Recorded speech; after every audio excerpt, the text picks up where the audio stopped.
League of Legends is a crazy game, and you can bet on that.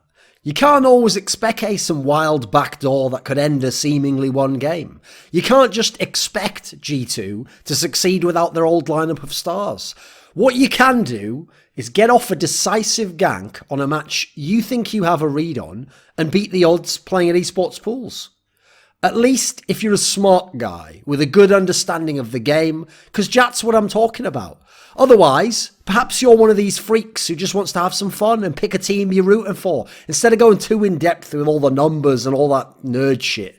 Hell, let Kubo pick for you if you just want a quick thrill. Just remember to always gamble responsibly, unlike H2K with their recent roster acquisition. League of Legends is a game which experiences player burnout and turnover at a rate I've only seen from Korean StarCraft, and I'm mainly talking about Korean StarCraft in terms of Brood War, where it was this brutal schedule, an incredibly deep scene of young semi-pro and amateur talent that was always waiting to get in, and therefore you could turn over all these pros and get new stars and create new stars tomorrow. And I'm not talking about just from the sense of it is as simple as, okay, in League of Legends, you can say things like, well, meta shifts determine how good you are, or evolution of players getting better, players learning from things you innovate that can help them catch up. These factors can't explain away the downfall and the turnover of players in Western League of Legends. I mean, Counter-Strike Global Offensive, CSGO, is another huge Western esports game, and it has many players, top players contending for world championships who are 25 years or older. And that's not just due to the fact that that game's meta shifts and game patching isn't as extreme in terms of impact on the game and more things carry over. I mean, actually, CSGO is a game where mechanics, something which typically tends to be a strength of the younger players, could actually be more significant in determining the outcome of a particular duel around a match for very skilled teams. Now, I actually think that a mistake that has allowed Western League of Legends to develop into this scene which really does chew up and spit out players is going down the Korean route and is having the influence of Koreans as a game like CSGO doesn't, where because you've seen these Koreans come up and in the span of a year in 2012 get to the very top, exceed all the level and counter all the experience of the Western pros and go beyond them with their own Korean approach, which is very suited to their culture. But even in their scene, like I said with Korean Brood War, has seen massive burnout and turnover of players. And so Westerners thought, let's copy some of the blueprint of what they're doing. Let's have team houses where everyone lives in one team house. They can all practice together, communicate together, spend as much time each day playing at the game, practicing individually as well. There's the non-stop competition, which has been a hallmark of Korean esports, which, by the way, is not something Koreans would necessarily choose, but is imposed on them by tournament organizers that want to have a regular pro league every week in StarCraft and want to have 6 individual leagues that are of a high prestige every year because they want to have tons of content to put on their TV channels like on GameNet and BC Game over there in Korea. These are things, and then you have Kesper interacting with all these big organizations to actually impose in Korean Brood War. You had to practice, you were mandated, you had to practice 12 hours a day as a licensed Kesper professional player. So these are all aspects that the players and the teams wouldn't necessarily have chosen, but everyone played their part within this structure that enforced this onto players and therefore made this, I would say, beautiful and yet terrible machine, churning out world-class talents, but on the other side, the byproduct is tearing up and spitting out players who no longer fit the mold, no longer can make it at the top. Then you got to consider, because of this team house approach, non-stop competition, you use up all the top talent. You get them, you have their prime, they burn so brightly, and yet much like the replicants in Blade Runner, talent is used up all of a sudden and they're gone before they should have been, and then they are discarded. So it's actually reminiscent of the porn industry to some degree, because you get it while it's hot. You get the guy while he's got a big name and while he's just on the market. It hasn't been too used up. I probably shouldn't have said guy there, because many of the girls we tend to get chewed up in that industry. And then when your name starts to fall, the star starts to fall, and you're not as big anymore, or you don't look as good as you used to, you're a bit worn out. Yeah, you start to go on the downside. Eventually, you can't perform, you're out the door. We've always got someone else coming in. Now, European Counter-Strike Global Offensive is, again, the counterpoint I want to give here, because it had a completely divergent evolution, because we had no Koreans in the same sense as games like StarCraft and League of Legends did, where obviously the Koreans in those games were overwhelmingly, as a general trend, better than the Westerners, having better results than the Westerners, and seemingly much further ahead on concepts like how to practice to the highest level, how to get the maximum amount, how to be as effective as possible your practice, even if not necessarily as efficient. And obviously then they had the Korean cultural background of dedication and duty and diligence that isn't quite present in a lot of Western countries, quite frankly. So in Europe, though, we had this scene where, to this day, the top teams, even the top 2 or 3 best teams in the world, they go to tournaments, they play in the biggest tournaments, but then between tournaments, almost all the top teams go home and they live with their family still, or they live in an area where their friends still come from. They live in their home city still, which allows them to have fun, have familiarity with their circumstances, to feel at home, to have a great atmosphere when they're not at the events, when they're not competing for their job and they're just practicing and playing online matches. They get to travel, they get to go to all these big events, they get to still go to be a top professional, but they have rest as well, and it's built into their schedule, and there's a natural time period where they can kind of decompress from the hectic and pressure-filled world of competition. I actually think that these events act like, these times at home from events rather, act as a kind of pressure valve. Not just because you have the time off, but you also have your family around you. You have your natural support network. Whereas within a lot of teams, yeah, they're starting to get sports psychologists and they have team managers who hopefully play this role, and hopefully teammates to some degree can help you deal with some of the stress, even though they are your colleagues and essentially you're working on a group project, and it's hard to have too much sympathy for a guy who's breaking down and doing so is fucking you up and costing you your project mark, your success in the game, as it were. Not really an ideal candidate to be your support network. You probably should have a separate support network aside from a healthy team environment. Then you've also got in CSGO this tournament circuit, which is very differently set up. So even if you're the best team in the world, you might not qualify for all of the LAN tournaments. So you're already going to skip some of them. You're already going to have some time off. Then you can actually choose to skip certain tournaments as well. League of Legends doesn't have that. You have these set 2 splits every year. Each of them at the moment currently lasts about 2 months long, just for the regular portion of the split, and then you have a couple of weeks for the playoffs. So we're talking about 2.5 months each split. You have to just be constantly playing official matches, practicing for official matches, reviewing official matches, getting ready for the end of the split, new playoffs. Everything's just this pressure of that period of time non-stop. There's not really much break there to be had. This is too much for most people to handle. And I mean, not just most as in, a majority. The vast majority of people cannot handle this. Even some players who you're thinking of now, well, I know players who've been in 6 LCS finals and they've been in 9 LCS seasons. Well, they can't be in 9 LCS seasons. Well, 7 LCS seasons. Those guys didn't necessarily always play at their peak all the time. Some of those guys, I know some of them personally, were cracking up during certain points of time where it was a lot of stress. Or even, what's mad is I know people like the Fnatic guys from Season 3, Season 4, who were having almost the most success domestically you could have, and that is what was killing them. Them and SK Telecom, you're playing at every tournament. You're playing every week of LCS, and then all the playoff weeks. You're going to every tournament between the LCS splits. You're going to an All-Stars tournament. You're during what should be the off-season, your downtime, and you're never getting a break. So you're succeeding and you're getting torn up this way. The guy who's failing at the bottom of the LCS, he's having to practice as hard as possible, try and fight for his job. If he goes down, he has to play in the challenger scene, perhaps loads and then stream loads and scrim loads and try and do everything he can to get back into the scene. There's not really anyone's getting a break within this kind of a 2.5 month split approach that we're having here.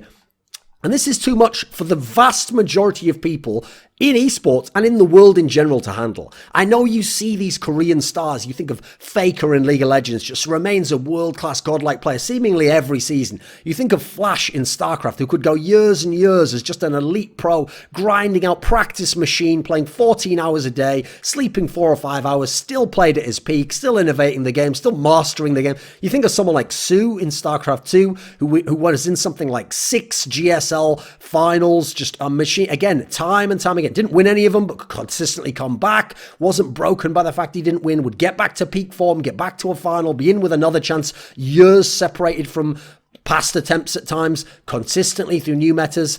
I mean, you could even look at my own career. I'm someone who creates a massive amount of content, has been doing it for more than a decade and a half. We are extremely rare people. in a weird way, I actually think we have an unfair advantage. It reminds me of a comment Kobe Bryant said, where he gave an analogy that when he would go into the gym and he would practice for 2 or 3 hours, he would practice early in the morning before even his team practice and before other star players get to the gym and shoot their shots before the game, and he wants to have a full sweat on and have shot all of his shots before the official game even begins. When people would think of that, they would play it up and be like, wow, I respect that so much. Like, you've got to grind like that to be the best. And he gave this analogy. He said, for other people, yeah, they're going to look at that and go, oh, it's terrible. And so he gave the analogy that it's like eating your greens, your vegetables. So we all know your mum tells you, come on, eat your greens. You've got to do that to be healthy and to be at peak health and to not have anything go wrong with you and to be strong and to be at your physical peak, basically. But for most people, they don't like the taste of vegetables. So they have to force themselves to do it. They have to find a way to trick themselves to do it. But for Kobe Bryant, he genuinely enjoyed that. He had, first of all, he'd gotten his mind around the trick of making it so that long-term gratification of winning championships, of being the best possible player, of knowing he did everything he could, was what really drove him in his life. Not short-term satisfaction of having a beer now or having a day off or having some fun at the moment or winning a game and then thinking, right, well, I'm on top so I can go easier. Now, beyond that, though, even his mental tricks, he was also clearly, if you look into his life story, an incredibly driven person, even from when he's very, very young. Likewise, myself, I am someone where, even when I wasn't working in esports, I used to watch all the demos I could get my hands on in Quake. I used to search for every little detail online about Quake players, about the top tournaments. So when I then transitioned my hobby into being my profession, I didn't mind then doubling my work hours, because I basically was doing my work hours, let's say, 6 to 8 hours a day, and then I was throwing in my 3 to 4 hours extra on the work hours of watching games and studying games, because that's basically like my work and my hobby were the same thing. Therefore, my work hours become longer because it's my hobby and my work combined. That's not going to be the way it is for most people. Even people who started out loving League of Legends, even people who are very good at League of Legends, they're not going to be able to sustain 5 years where they love playing the game genuinely so much that it doesn't matter that it's their job and their hobby, and they're going to have to dedicate basically their whole life to it, and that in this kind of a setup, they're going to get very little kind of choice in the matter or respite unless they just want to get kicked out of the industry and destroyed. There's very few people. I know there's the guys like Froggen, etc., who seemingly can just withstand that. For every Froggen, there are hundreds, thousands of players who cannot withstand that and who that will break. And I would suggest even the likes of the Froggens, Bjergsons, it gets to them sooner or later, and they need certain breaks, or they need a special support network around them. Otherwise, they start to crack up too, quite frankly, and then the scrutiny of the public added on just becomes way too much. So think about this. When I talk about those great Korean players, those aren't people that were built by this system. That were people where they just adapted to the system. They're almost just mutants that somehow survived through it and got through the other side.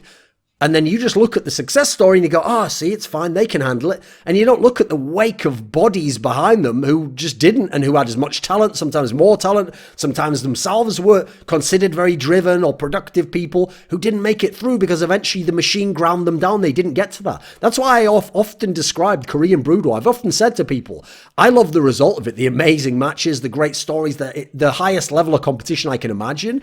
But in some senses, I consider Korean Brood War to be kind of a beautiful atrocity or an extreme sport. I mean, you look at some of the extreme sports out there, mixed martial arts, the NFL. These are sports which, if we were sitting down now, we were trying to construct a really great competitive discipline, we would never create these sports. In fact, anyone who suggested these sports and all that they entail to a committee of us, we would say, that's incredibly irresponsible. What sports where you get your brain essentially reset and shorted and you get knocked the fuck out, you're hitting your brainstem and then you lose time and then you potentially have brain damage from it, or you have physical injuries that are quite extreme and can mean that a doctor literally has to ban you from playing for weeks or months and sometimes say retire entirely. You need this for your health, because as we found out, it seems brain health actually can affect how long you live and your quality of life, etc. So these sports, I know, I love them. I love both sports. I like to watch them both, especially MMA. But there's something about them where, okay, the people who are really driven to do that, I'm not going to tell them don't do it or ban them from doing it, but I wouldn't suggest everyone does this, and I would definitely suggest tweak some elements of the sport so that people can have longer careers and they don't suffer as much.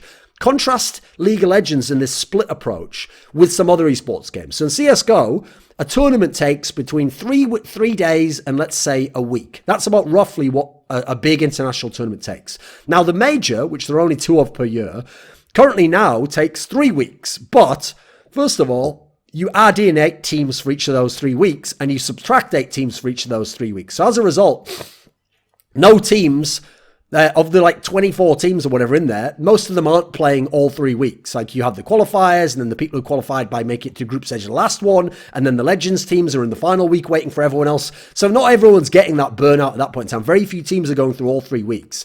Dota 2 has tournaments every month or so. Again, even if you get to like an international, okay, not every team's making it towards the end. So no one's playing those 3 or 4 weeks entirely. And so again, not comparable to a split. Overwatch League is the most comparable because it has these stages, 4 of them. Each stage is like 5 weeks long. Okay, that's comparable. But even then, it's 5 weeks. And after 5 weeks, you're done with that stage. You can have a week or you can have a week and a half off. And in theory, you have some break. You have some time to reset. Maybe go home for a little period of time.